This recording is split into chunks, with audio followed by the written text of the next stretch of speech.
আকাশে ভাসমান একটা অদৃশ্য শক্তির কথা ভাবুন তো, যাকে চোখে দেখা যায় না, যার গতি বুলেটের চেয়েও বেশি, আর যার সাথে যোগাযোগ করা প্রায় অসম্ভব।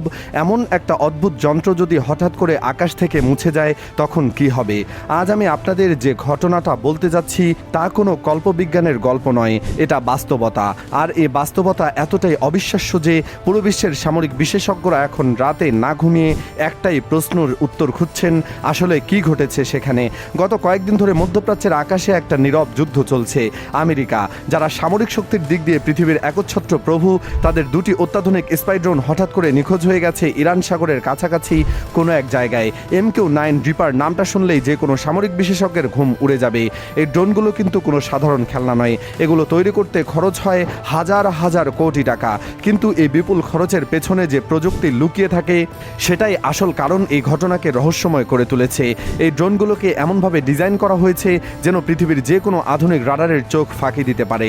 এরা যেন আকাশে একেবারে অদৃশ্য হয়ে ঘুরে বেড়ায়। তার উপর এদের সাথে যুক্ত থাকে মহাকাশে ভাসমান আমেরিকার নিজস্ব স্যাটেলাইট নেটওয়ার্ক। অর্থাৎ এই ড্রোনগুলোকে সিগন্যাল জ্যাম করা বা যোগাযোগ বিচ্ছিন্ন করা, এটা যে কতটা কঠিন তা হয়তো সাধারণ মানুষের কল্পনারও বাইরে। কিন্তু এই সবচেয়ে বড় চমকটা তখনই আসে যখন ড্রোন নিখোঁজ হওয়ার মাত্র কয়েক ঘন্টার মধ্যেই ইরান থেকে একটা দাবি আসে। তাদের ভাষ্য, তারা ওই দুটো অদৃশ্য ড্রোনকে আকাশ থেকে নামিয়ে আনতে সক্ষম হয়েছে। এখন আপনারা একটু ভেবে দেখুন, একটা দেশ যার ওপর বছরের পর বছর ধরে পৃথিবীর সবচেয়ে কঠোর নিষেধাজ্ঞা চলে আসছে, তারা কিভাবে আমেরিকার এমন অকল্পনীয় প্রযুক্তিকে ব্যর্থ করে দিল। প্রথমে যখন এই খবরটা ছড়ায়, তখন বিশ্বের অনেক গোয়েন্দা সংস্থা ভাবলেন এটা হয়তো ইরানের কোনো প্রোপাগান্ডা। কিন্তু যারা মধ্যপ্রাচ্যের রাজনীতি ও সামরিক ইতিহাস গভীরভাবে পর্যবেক্ষণ করেন, তাদের মনে একটা পুরনো স্মৃতি কাজ করতে শুরু করে। মাত্র 2 মাস আগেও এমন একটা ঘটনা ঘটেছিল। সেবারও মধ্যপ্রাচ্যের আকাশে উত্তেজনা তুঙ্গে ছিল। সেই সময় একটি MQ-9 রিপার ড্রোন, ঠিক তার কয়েক ঘন্টা পর ইরান দাবি করে তারা ড্রোনটি মাটিতে নামিয়ে আনতে পেরেছে। সেবার বিশেষজ্ঞরা যখন খোঁজ নেন, তখন একটা অদ্ভুত তথ্য বেরিয়ে আসে। ওই সময় ইরান সাগরের কাছাকাছি এলাকায় চীনের একটি বিশাল রাডার যুক্ত যুদ্ধজাহাজ ঘুরে বেড়াচ্ছিল। চীনের এই ধরনের জাহাজে থাকে এমন সব রাডার যা আকাশের একদম ছোট এবং স্টেলথ প্রযুক্তির বস্তুকেও ধরতে পারে। তখন সবাই ধরেই নিয়েছিল যে চীনের ওই জাহাজটি ইরানকে গোপনে সাহায্য করেছে। কিন্তু এবারের ঘটনা কিন্তু সেই আগের সমীকরণের সাথে কোনো মতেই মেলে না।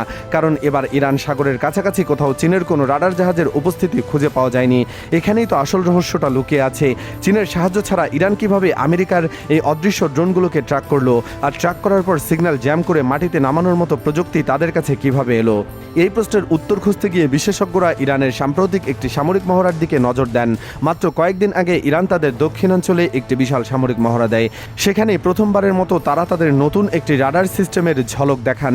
বিশ্লেষকরা বলছেন এই রাডারটি দেখতে অনেকটাই চীনের JY-27 এই সিরিজের একটি নির্দিষ্ট রাডার পৃথিবীর খুব অল্প কয়েকটি দেশের কাছে আছে। এর ক্ষমতা কিন্তু ভয়ঙ্কর। এই রাডার শুধু আকাশের দিকে তাকিয়ে থাকে না, এটি শত শত কিলোমিটার দূর পর্যন্ত আকাশের প্রতিটি স্তর স্ক্যান করতে পারে। সবচেয়ে বড় কথা, একসাথে এটি অসংখ্য লক্ষ্যবস্তুকে শনাক্ত করার ক্ষমতা রাখে। এখন যদি এই ঘটনাগুলোকে একটা সূত্রে গাঁথা যায়, তবে একটা ভয়ানক চিত্র সামনে আসে। ধরে নিন ইরান হয়তো গোপনে চীনের কাছ থেকে এই অত্যাধুনিক রাডারগুলো হাতে পেয়েছে, আর এবার তারা সেই রাডার ব্যবহার করে আমেরিকার ড্রোনগুলোকে একেবারে নাগালের মধ্যে এনে ফেলেছে। কিন্তু এরপরও একটা বড় প্রশ্ন থেকে যায়, রাডারে ধরা পড়লেই তো আর ড্রোন মাটিতে নামে না। আমেরিকার MQ-9 রিপার ড্রোনগুলোকে মাটিতে নামতে বাধ্য করতে হলে যে ইলেকট্রনিক ওয়ারফেয়ার বা সাইবার আক্রমণের প্রয়োজন, সেই প্রযুক্তির উৎস কী?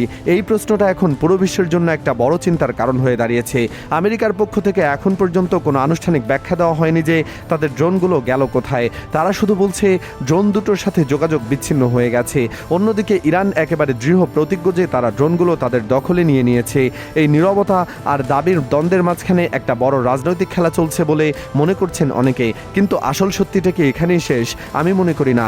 এই ঘটনার পেছনে যে বার্তাটা লুকিয়ে আছে তা কিন্তু শুধু দুটো ড্রোন নামানোর গল্প নয়, এটা হলো পৃথিবীর সামরিক সক্ষমতার একটা বড় ধরনের ভারসাম্য পরিবর্তনের ইঙ্গিত।